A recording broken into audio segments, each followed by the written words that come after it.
siempre hemos pensado que mi madre hizo eso porque ella estaba en un pozo. Nunca hemos tenido un sentimiento de reproche, digamos.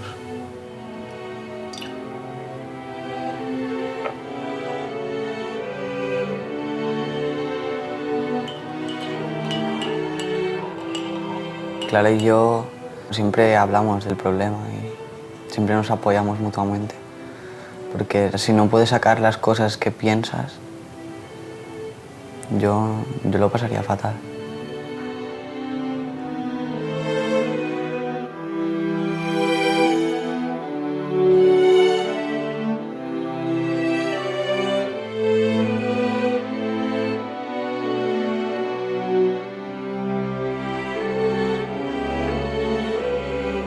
En cada caso de suicidio hay hasta 6 o 7 personas que se consideran supervivientes de ese suicida, cuyas vidas se ven profundamente afectadas por el suicidio. Son familiares y amigos que les cambia la vida porque se ven inmersos en esa vorágine de sentimientos que genera el suicidio de un familiar o un amigo muy cercano. Haber vivido con una persona con depresión y haber sufrido un suicidio me ha marcado y a mi familia la ha marcado muchísimo. Yo podía estar normal, yo hablaba de cualquier tema bien, pero era sacar el tema de la muerte de mi padre y yo me quedaba mudo.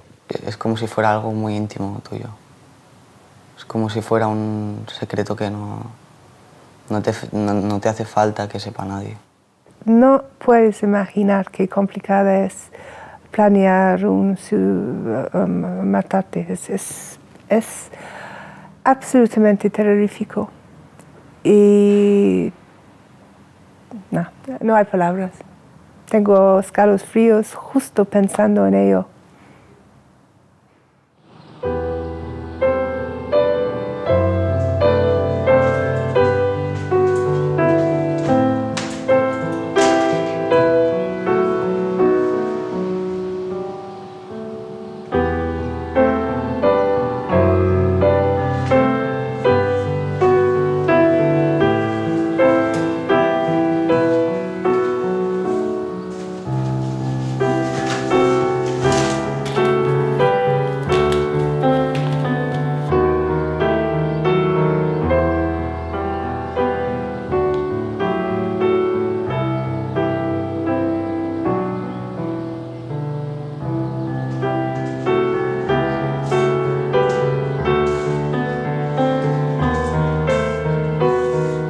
Mi madre era una persona muy dulce, muy dulce. Y era una persona, sobre todo, muy trabajadora y muy constante, cosa que no he heredado. Era una persona con muchas vivencias, como ella decía, tenía una mochila a las espaldas muy grande. Pero bueno, esto la hacía también un poco una gran desconocida.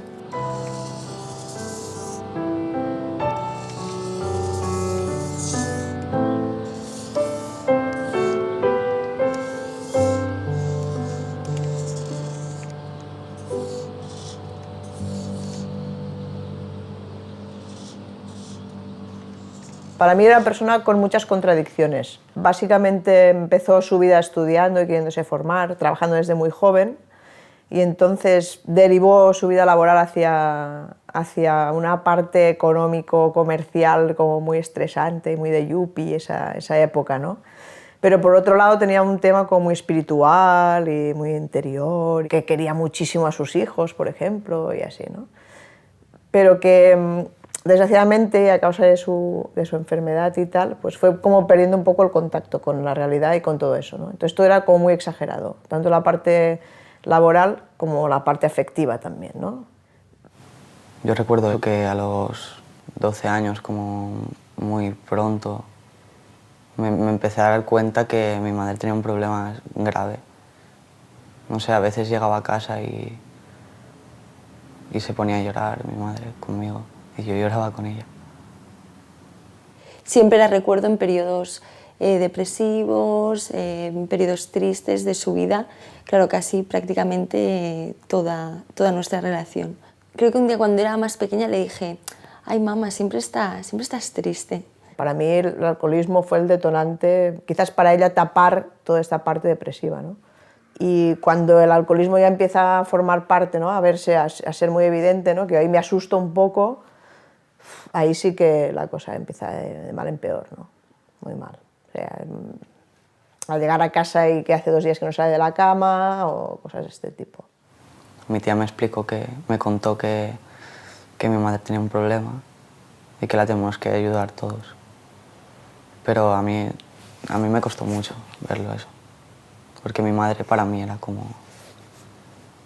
todo.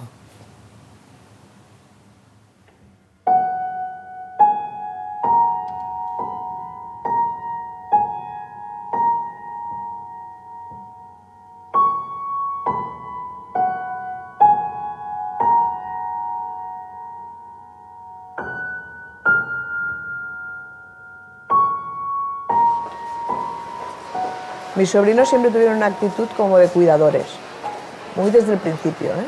Vamos, yo ahora los veo a ellos y estoy admirada.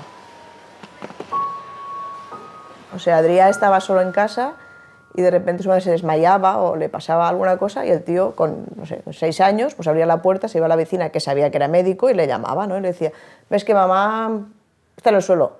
Pero, o sea, él seguramente estaba angustiado porque yo intentaba llamar mucho y tal, pero él te decía, no, todo controlado, he ido a la vecina, ha venido, resulta que mamá pues ha tenido un pequeño desmayo, pero está bien y controlada y tal, ¿no? Y tú estabas como, bueno, vale, pero a ver, es que, ¿y tú cómo estás? No, bien, yo ya he cenado, huevos, cada noche cenamos huevos, pero bien, he cenado y no pasa nada, ¿no? Y tal. No se puede decir que nadie goce de plena salud mental. Todos somos susceptibles de tener periodos de trastornos más o menos pues, graves. Pero el concepto de salud mental y la afección, el trastorno psíquico, está presente en casi todos los casos de suicidio.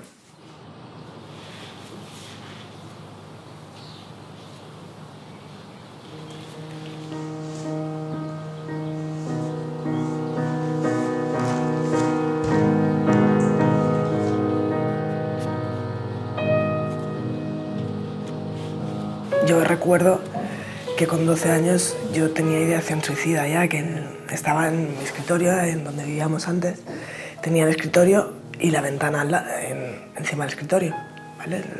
El escritorio a la altura de la ventana.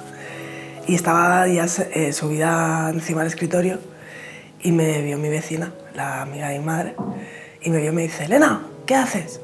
Entonces ya, no, estoy aquí cogiendo un libro. Pero yo ya estaba a punto de tirarme.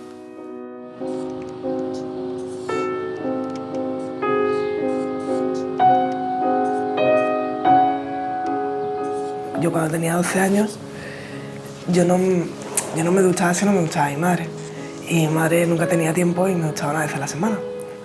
Y el pelo, pues, bueno, iba hecha una porquería al colegio. Entonces sí que recuerdo que me insultaban, me decían de todo. Y ahí me sentaba muy mal. Y ahí es cuando yo empiezo a sentirme mal. Realmente es una sensación muy amarga cuando tienes ese vacío en tu interior que nada tiene sentido.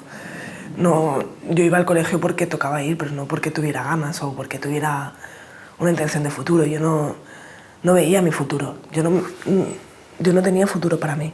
A partir de los 16 sí que entonces habían unos enfados desproporcionados, unos arranques no de violencia, sino bueno, violencia verbal, eso sí.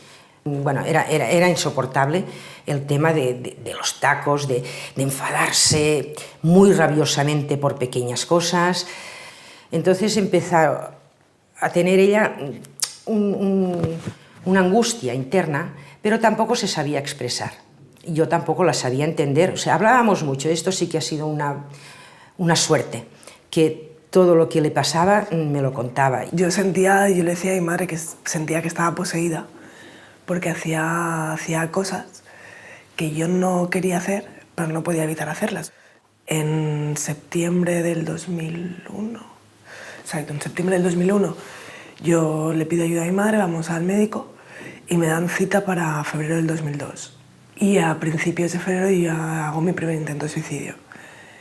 Me tomo unas pastillas que se tomaba mi madre, bueno, mis padres se fueron el fin de semana y yo básicamente los eché y dije, iros, no os preocupéis, para quedarme sola y tomarme las pastillas. Me lo comentó al día siguiente, que no se encontraba bien, que tal, y claro, corriendo a San Juan de Dios, allí ya no le pudieron hacer el lavado de estómago, entonces ya la internaron un par de días, pero error por no saber qué pasaba, claro, con los familiares, qué ha pasado, todos allí, un regalito, bombones, tal. Claro, esto es, ahora lo sé, perjudicial, porque es como darle un premio a un problema. Un adolescente puede intentar suicidarse porque está deprimido y la vida ya no tiene sentido y tiene la sensación de que está en ruina total y lo va a suspender todo y los amigos lo han dado de lado y no espera nada de la vida y tiene una gran desesperanza. O se puede intentar suicidar porque piensa que le persiguen o que le van a hacer daño o escucha una voz en la cabeza que le dice que tiene que matarse. O puede intentar suicidarse simplemente como un acto impulsivo, ¿no? Dentro de un trastorno de conducta más generalizado, que tiene una facilidad enorme para actuar y una de las formas que hace de actuar es quitarse la vida, ¿no? O puede no intentar suicidarse, pero sí hacerse daño, no calcularlo bien y conseguir el suicidio, ¿no? O sea, se puede llegar por múltiples vías. Al segundo intento, que se tiró al mar, pues claro, la policía a las 3 de la mañana, pues que habían sacado a mi hija del mar. Bueno, al hospital otra vez. Otro intento de suicidio cortándose las venas. Bueno, así 6 hasta el 7º que se tiró al metro. Yo recuerdo el estar en la vía del metro, intentar levantarme y no poder levantarme. Me dio un golpe en la cabeza, aquí tengo un bultito, una hendidura. Entonces me operaron de la cabeza para quitarme ese hueso que se había hundido. El brazo lo tengo todo como si estuviera quemado, pero que en realidad es todo rasgado del metro. Y la paraplegia.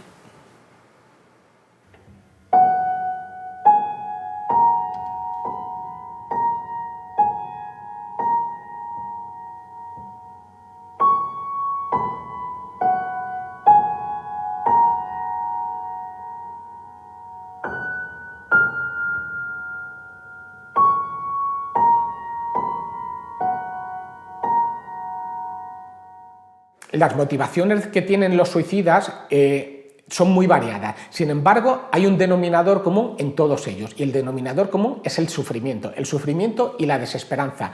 Es muy simple, es como sufro tantísimo en esta vida que prefiero morir que seguir viviendo como estoy viviendo. Y ahí ya no tienes capacidad para pensar en la gente que queda después. O si tienes capacidad, tienes una imagen totalmente distorsionada y piensas, digamos, que es lo mejor para esa gente y que esa gente lo va a entender, se va a recuperar y que les vas a hacer un favor. Luego tendrían que ver, digamos, a los familiares cómo quedan para que vieran que no es en absoluto así.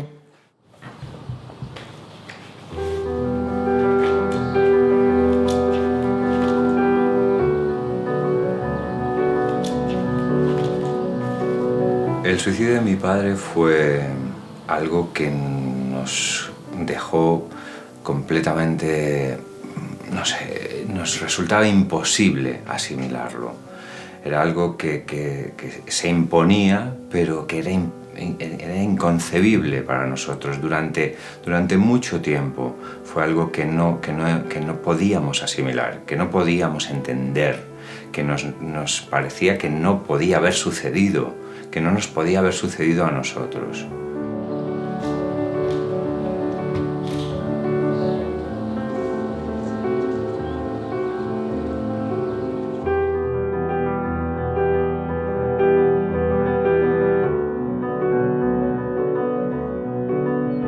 Antonio, mi marido, era un hombre bueno. Era tan bueno que apenas hablaba. En parte yo me parecía que lo conocía y me gustaba que fuese calladito y prudente, sí me gustaba su forma de ser, pero no sabía yo hasta qué grado de daño tenía.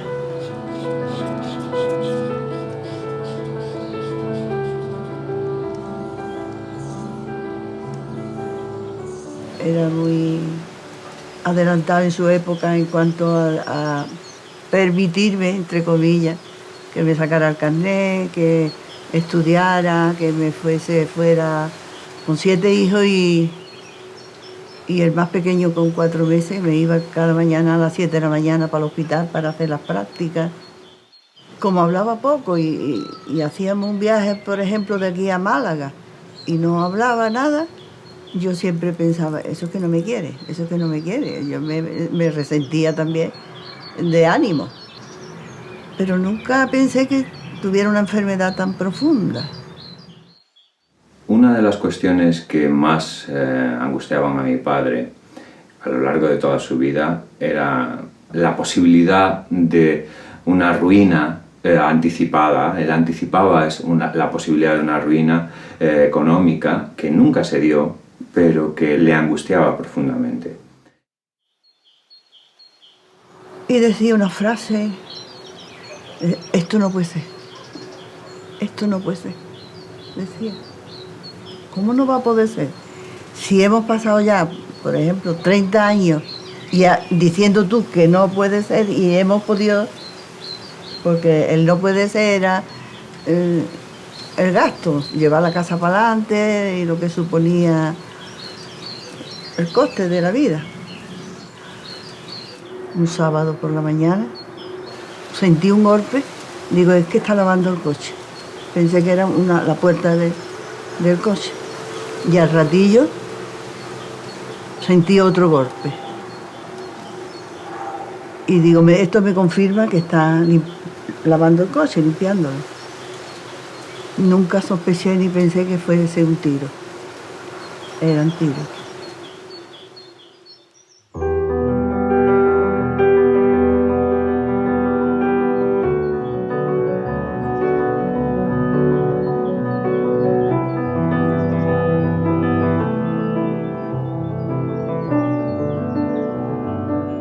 Los suicidios muchas veces es una complicación más del trastorno mental.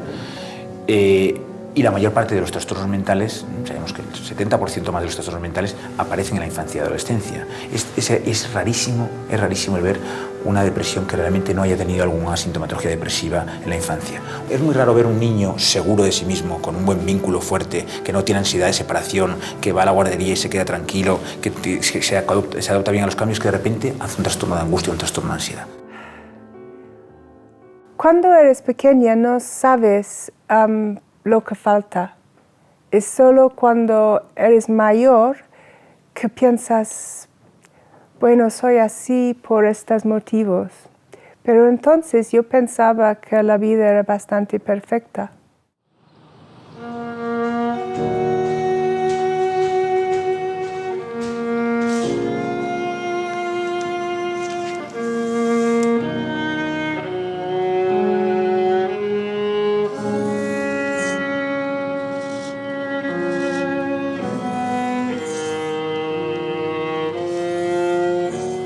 Tenía una infancia bastante privilegiada, pero un poco triste.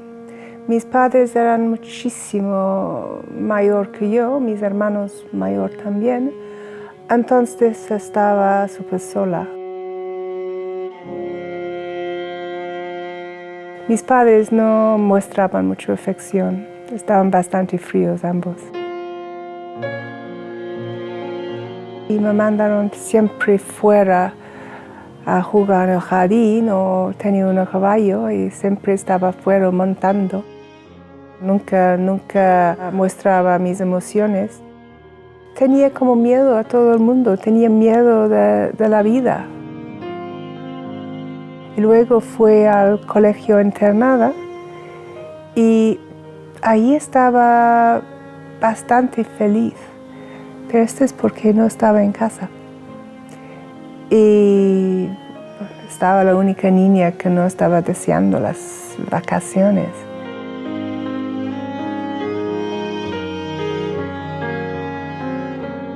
Tenía lo que quería y necesitaba. Pero, por ejemplo, mi madre nunca me daba un beso, creo. No me acuerdo mi madre dándome un abrazo, un beso, nunca.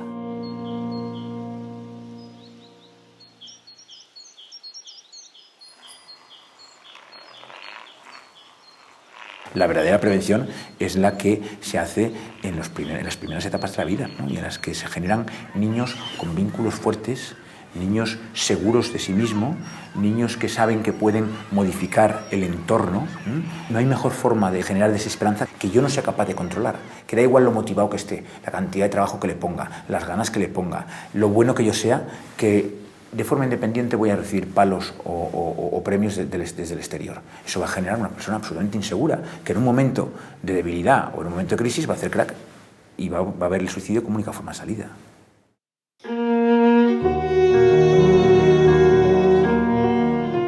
Fui creciendo y llevaba fatal con mi madre. La típica niña que me quedo siempre en mi habitación y cuando no estaba en mi habitación estaba con mi caballo por ahí. Escribía poemas del tipo más macabro, pero creo que hay muchas que son así.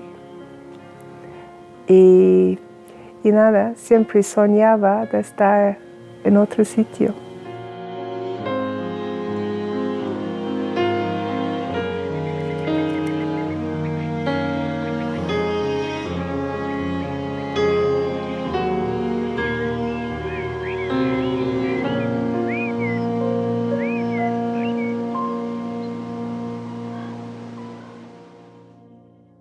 Una de las formas que tenía de comunicarme con mi madre era a través de cartas.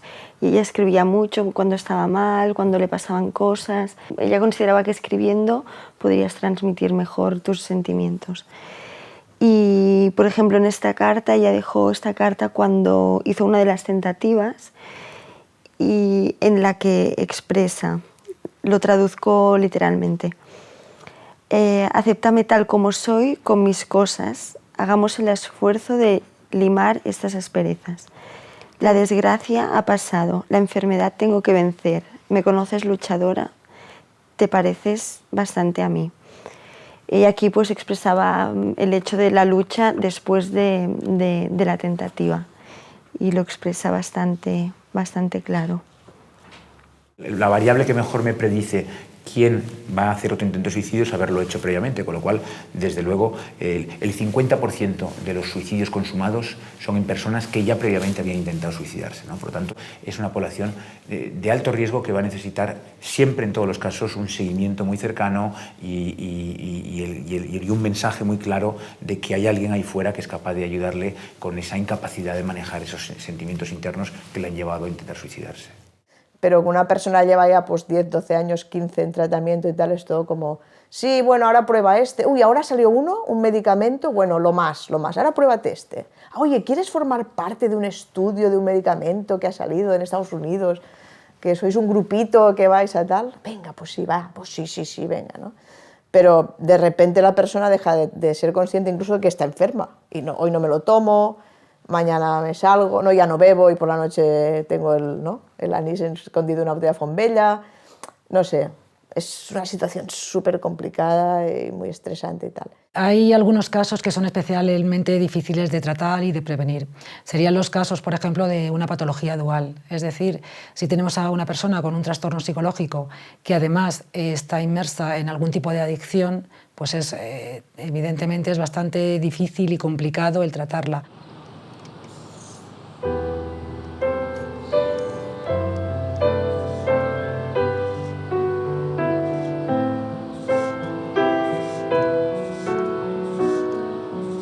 Los familiares en estos casos acaban completamente desgastados porque es devastador.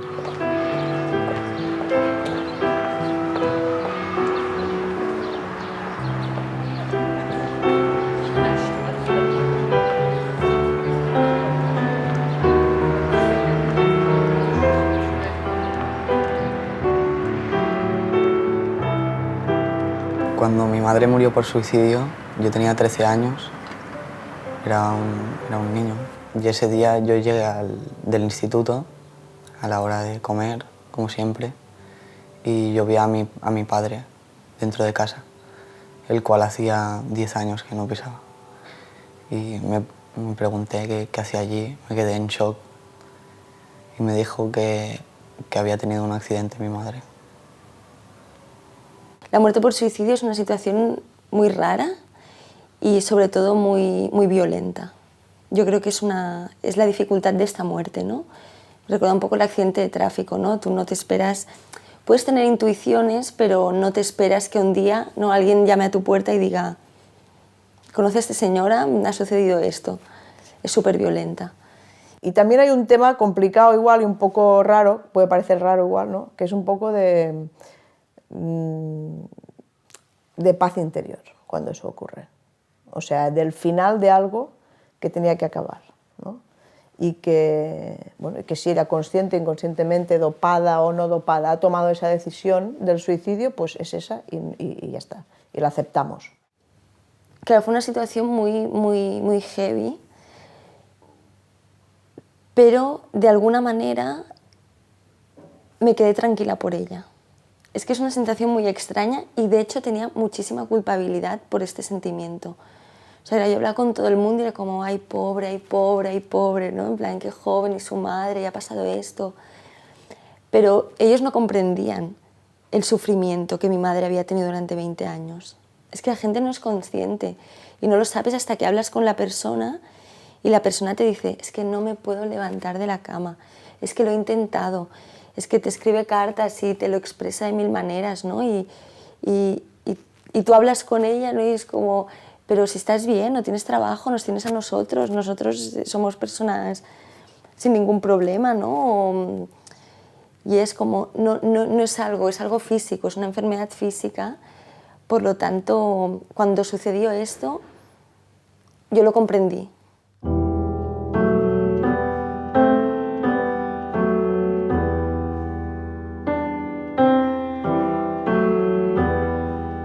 Es muy fácil caer en una depresión. Hay muchísimas cosas que te pueden hacer caer en una depresión. Pero yo lo veo con una enfermedad grave y durísima. La peor. Yo creo que es la peor enfermedad que existe.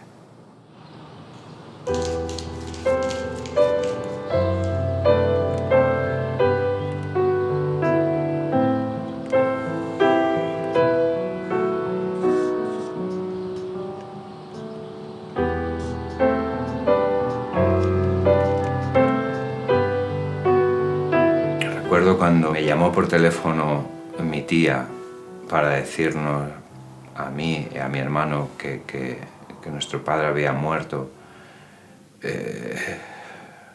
Aquel momento dijo: ha habido un accidente.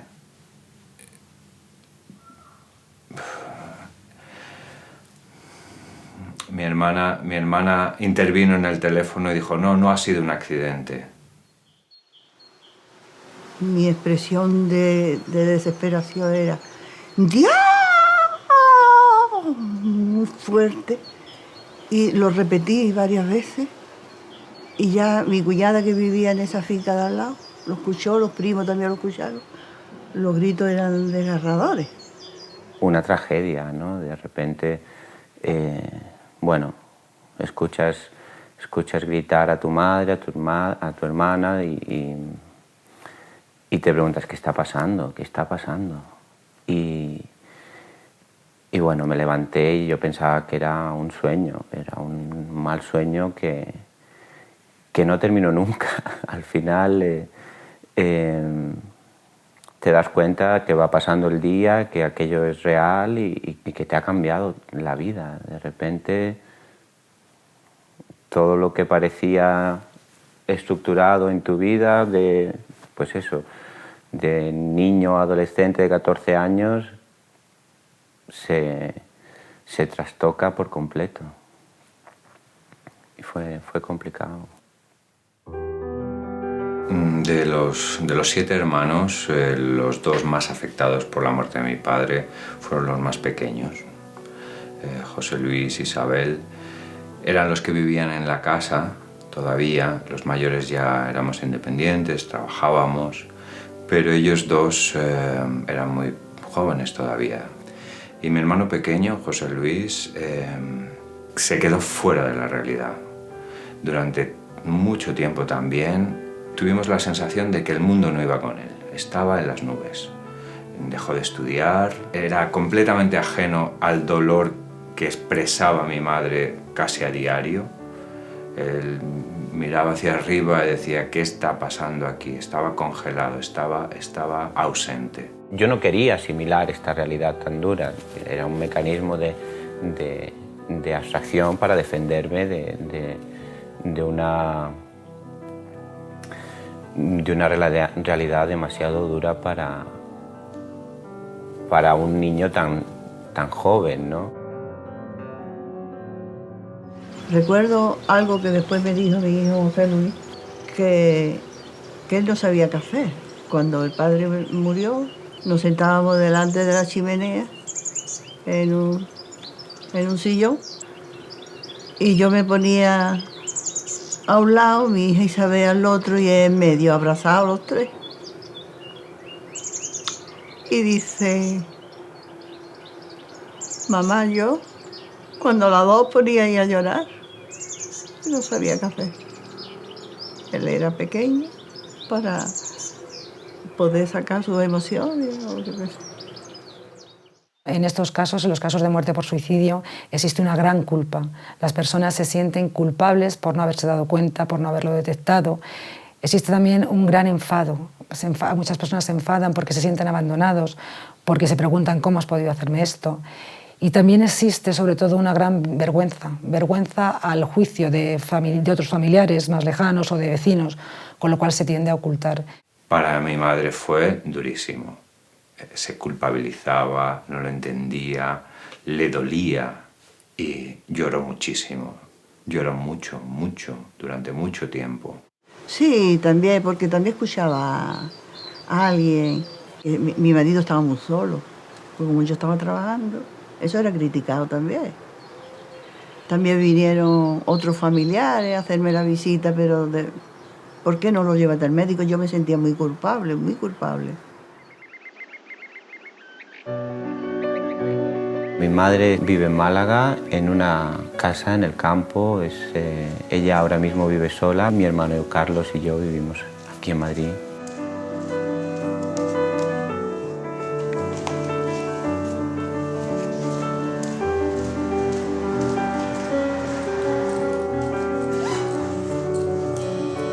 Intentamos ir una vez cada mes, cada 2 meses para visitar a mi madre donde vive ahora, ¿no? Que es la casa donde mi padre murió.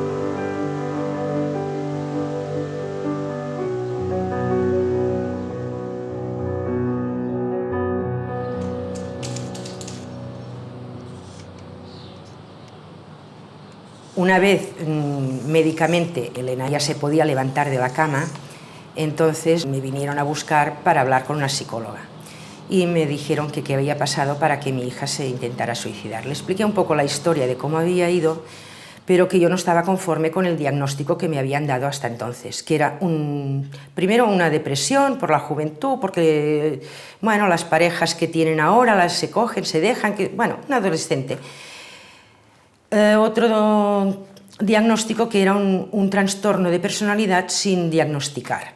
Claro, yo intenté por todos los medios pedir información y casualmente pude ver en diagnósticos de trastorno de personalidad que hay 10 clases. Uno de ellos es el trastorno límite de personalidad. Un trastorno límite de personalidad, básicamente, lo que genera es una exageración de las emociones, ¿vale? Un conflicto de emociones internas que hacen que no sepas lo que estás sintiendo y que no entiendas lo que sientes, porque es muy exagerado. Yo realmente generaba muchos problemas en casa, porque eran discusiones de tú estás tratando mal a la hija porque la culpa es tuya, la culpa es no sé qué, la culpa, ¿sabes? Realmente genera muchos problemas. Y yo veía que todos los problemas eran generados por mí. Y yo pensaba, bueno, pues si yo me voy, todos los problemas se acaban. Y realmente mi idea era esa, o sea, si yo me mato, ayudar a mi familia.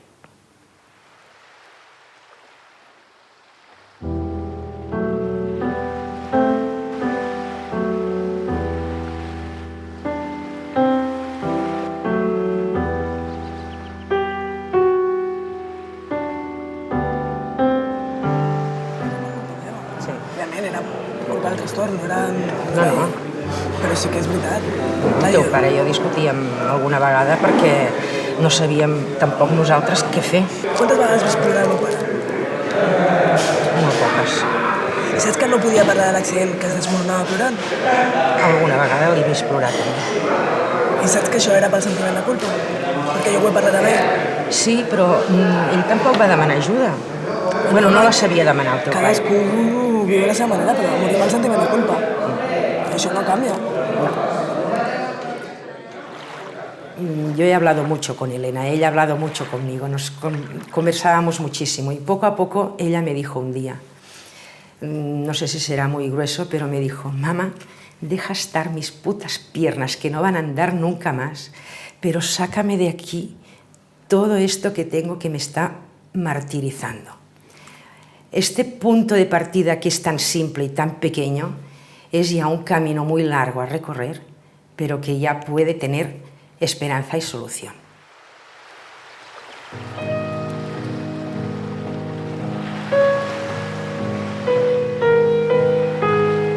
Existen muy pocos suicidios en los cuales la persona que se suicida no tiene una enfermedad mental. Cuando eso sucede en una etapa como en la adolescencia, ¿no? En la que lo natural es que se está al principio de la vida y que uno tiene muchísima trayectoria por delante, en la inmensa mayoría de los casos, si no es el 100%, en el 99% de los casos, hay por debajo un trastorno mental.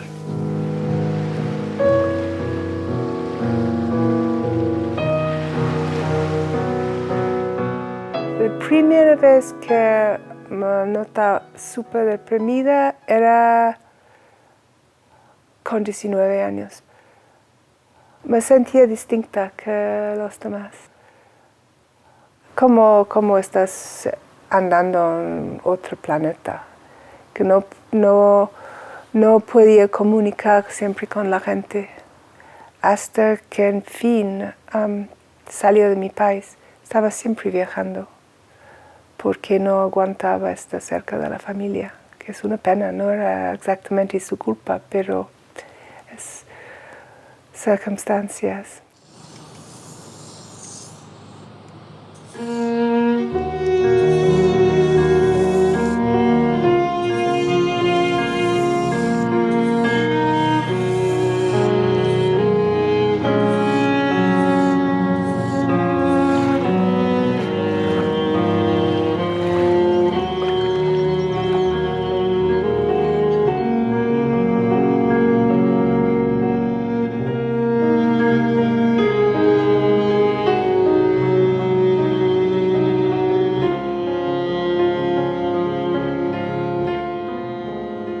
Es un dolor inaguantable. Seguramente que todo el mundo ha despertado del peor pesadilla, con tristeza o terror o lo que sea, y en una cuestión de segundos dices, uy, qué bien, ha despertado. Esto, la única descanso que tienes en el día es si estás dormida, te despiertas y el pesadilla empieza. Un dolor psíquico que escuchas gente que están muriendo de enfermedades horrorosas y piensas que ¿por qué no puede ser yo? La persona con ideación suicida siente un gran sufrimiento, una gran angustia, tanto que no somos capaces de llegar a comprenderlos. Precisamente este sufrimiento y esta angustia les hace distorsionar la realidad. La persona piensa que ese sufrimiento va a ser para siempre, que nunca va a acabar. Y por tanto creen, de alguna manera, que el quitarse la vida puede ser la solución a todos sus problemas. Fíjate, yo estaba sufriendo tanto que no llegaba al día que pensaba hacerlo. Lo hizo antes, porque el dolor era cual que no podía aguantar un día más. Lo hacía con pastillas tomado con whisky. Y esto es lo que me salvó, porque había un momento de euforia antes de caer, entonces empezaba a llamar a la gente para despedirme. Y alguien ha visto lo que estaba pasando y me vinieron a salvar.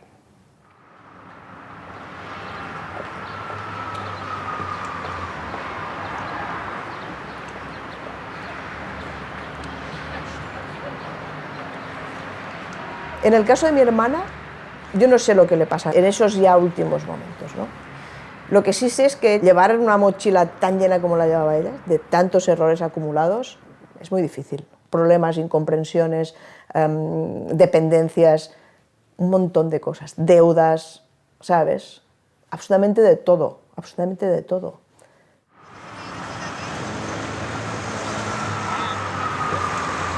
En mi familia, el tema del suicidio lo hemos hablado abiertamente, sí, desde el mismo día. De hecho, en la primera noche que mi madre murió, casi no dormí, precisamente hablando, comentando las dudas o los sentimientos que nos estaban pasando a todos por la cabeza. Yo creo que tanto yo como mi hermano hemos superado la situación y hemos tenido un duelo súper bueno por el hecho de hablarlo y de ser conscientes del problema.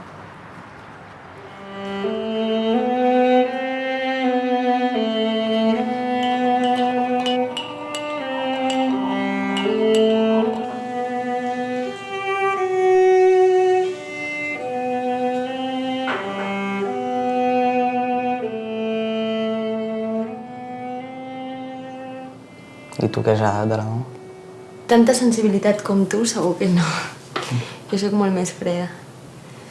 Però sí que tot el tema de l'amor a viatjar, ser una persona molt sociable, amb facilitat també per conèixer gent, treballadora. I sobretot el tema d'emprendre, no? I de estar tot el dia, allò que feia la mama, saps? De si faig, saps? Puc trobar un negoci aquí o un tema allà, sí, això m'agrada. Més. Sí. I creus que ens podria passar el que li va passar a ella? No, home, jo crec que això li pot passar a tothom, no en general. El que sí que aprens és a potser a prendre decisions a partir d'aquesta experiència, no? I jo si em trobés en la mateixa situació potser actuaria diferent. I tu? T'ho has plantejat? Sí, a mi em fa bastant de por aquest tema. Em fa por tenir problemes, tenir aquests problemes. És algo que no vull fugir d'això. Només pel fet de passar per això, ja per mi seria algo... I és això, és aquesta part que he heredat. D'aquesta sensibilitat davant les coses. De que moltes coses m'ofenen. Tinc la pell molt fina. Clara y yo nos hemos apoyado mucho siempre, hablando de ello. Porque si escondes el problema no hay manera de solucionarlo, ¿no?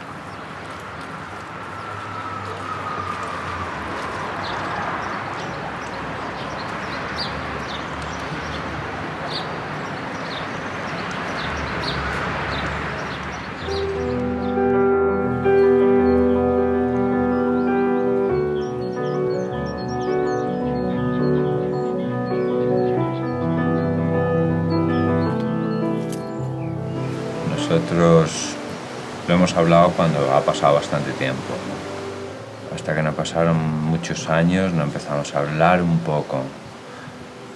10 años después, y era la primera vez que hablábamos. Sí, desde luego. Tener una conversación sobre la muerte de papá con el resto de mis hermanos, ninguna. No. Bueno, en general nosotros no hablamos mucho. Sí, ahí voy. Entre nosotros de nada. Sí, sí. Pero eso entre que dolía y por otra parte resultaba tan complicado, tan difícil de entender, nos resultaba inabordable, ¿no? No sabíamos qué decir, no sabíamos qué decir. Pues yo he estado muchos años sin querer decir la palabra suicidio, hasta hace poco. Siempre decía murió. Mi marido murió, o tu padre murió, o cuando tu padre murió, hace tantos años, la palabra murió. Yo nunca he tenido problemas para decir que se suicidó. Para mí ha sido, bueno, sí, un sufrimiento íntimo, familiar y bueno, pues la pérdida de un padre. Pero cuando me han preguntado siempre he respondido sí, que mi padre se suicidó y que yo era joven y bueno. Cuando yo fui a sacar una partida de difusión, la persona que estaba allí atendiéndome abrió un libro y leí yo muerte por arma de fuego en la zona cardíaca. Me impactó muchísimo. Yo cuando todavía no decía abiertamente, no hablaba de esto, siempre me preguntaban, ¿y tu padre? Yo decía, mi padre murió del corazón. Tiene poco sentido, ¿no?, el quejarnos de que uno de los grandes problemas que tiene la salud mental, la falta de salud mental, temas psiquiátricos, es el estigma, cuando somos nosotros en ocasiones los que a través del tabú, ¿no?, promocionamos ese estigma, ¿no? Y el caso del suicidio es un problema enorme que tenemos que afrontar y de lo que no se habla no se puede solucionar, ¿no?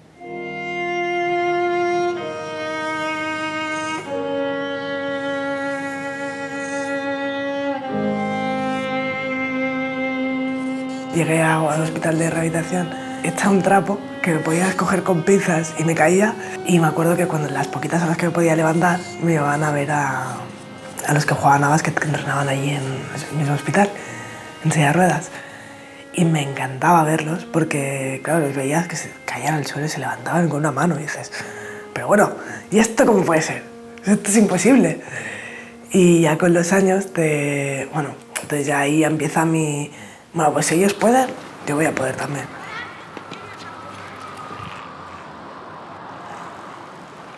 En el hospital van a probar diferentes deportes. Básquet, tenis, esgrima, halterofilia. Y bueno, yo los pruebo todos. Pero realmente cuando ya lo pruebo, el que me tira es el tenis. Poquito a poco me pongo en serio a partir del 2008 y me pongo las pilas de decir, voy a darlo todo, voy a intentar ir a Londres.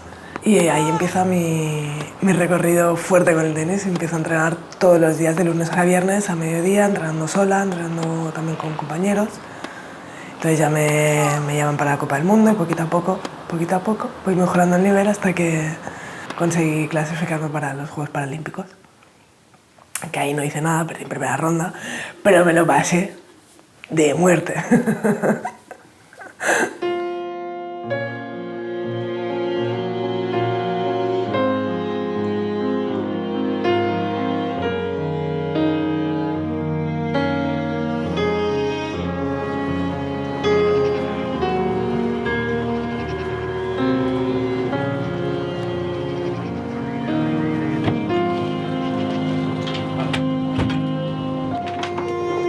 Creo que Elena ahora mismo es una persona diferente, totalmente. Sí, entiendo que aparte de que haya tenido los problemas que haya tenido, la enfermedad y demás, pienso que esto lo que te hace es... Cuando tú haces algo como esto, te puede ocurrir dos cosas, o hacerte más débil o hacerte más fuerte. Yo pienso que ella la ha hecho más fuerte.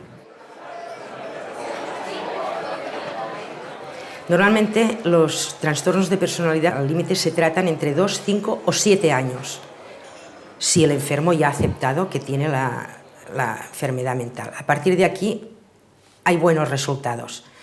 se pueden integrar perfectamente a una vida normal, sabiendo que tienen momentos de crisis, de angustia que pueden controlar y que pueden tener una ayuda, que esto es muy importante. En un momento dado y puntual pueden necesitar una ayuda y poderla pedir. Esto es muy sano para ellos.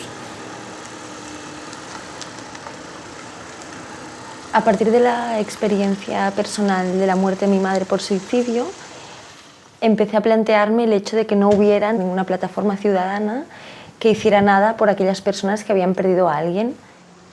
Y a partir de aquí pues, empezamos este proyecto, que es la creación de la Asociación Catalana por la Prevención del Suicidio.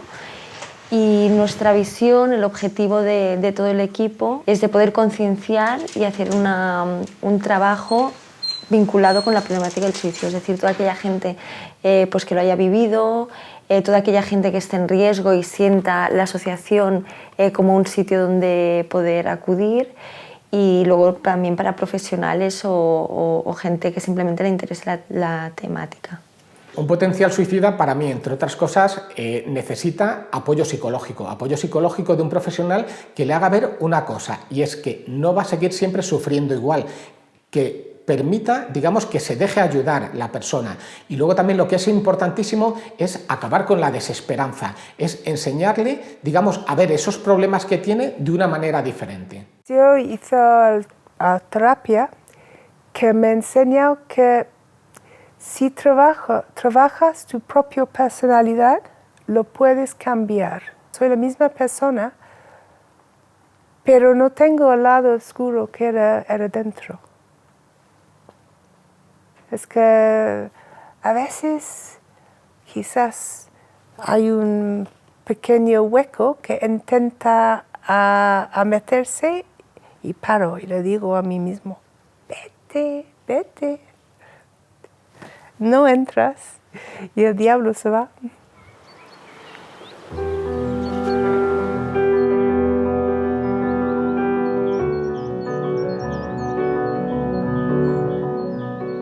Después, con el tiempo, intentamos entender el dolor de mi padre, ¿no? El sufrimiento que debía sentir para llegar a ese punto. Y también nos reprochábamos no haber sabido verlo, no haber sabido ver que sufría tanto.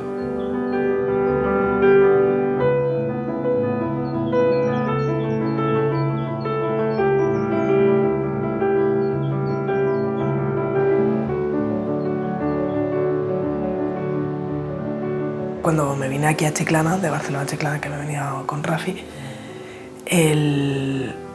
los primeros días estaba descontrolada.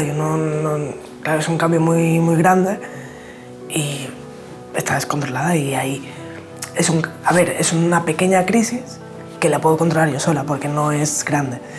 Pero sí, por ejemplo, cuando murió mi padre hace 1 año y medio, sé que lo pasé muy mal y ahí sí que necesité ayuda externa de una psicóloga.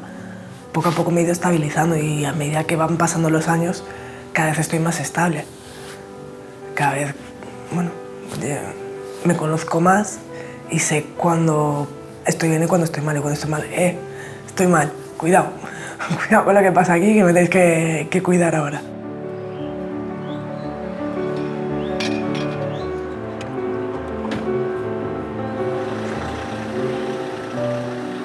Prefiero pedir ayuda antes que volver a lo de antes. Que a lo mejor esa crisis también la podría superar, a lo mejor sí, pero porque prefiero pedir ayuda, me quedo más tranquila. Y mi familia también, claro.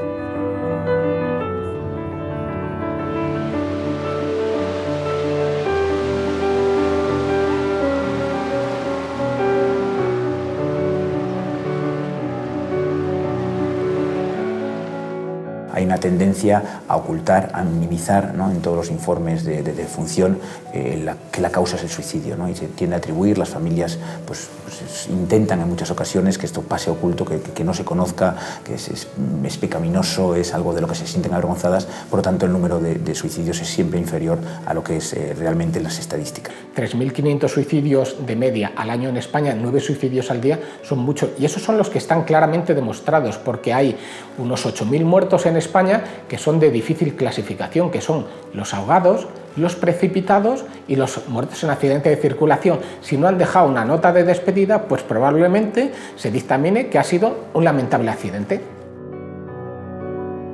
Es algo que he hecho y no tengo ninguna vergüenza de esto.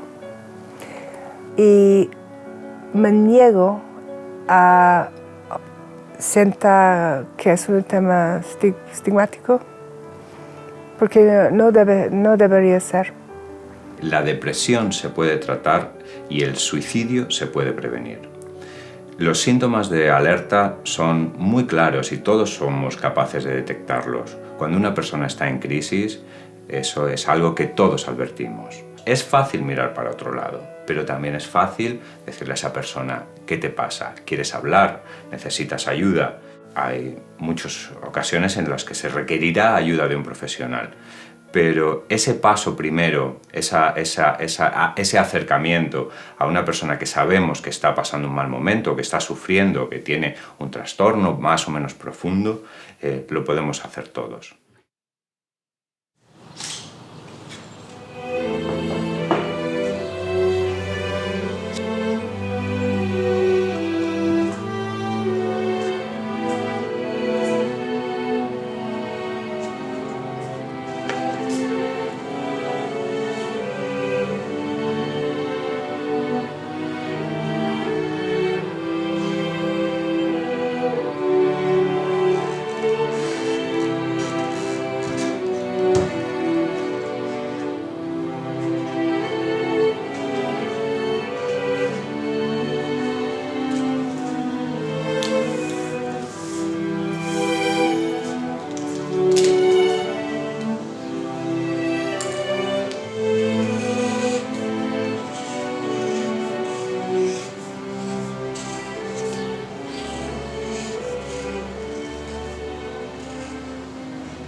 Aposté con mi hermana que en unos años todo habría cambiado.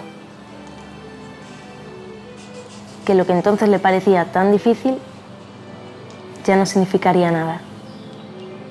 Le hubiera ganado la apuesta. Te echo de menos todo el tiempo, Yara.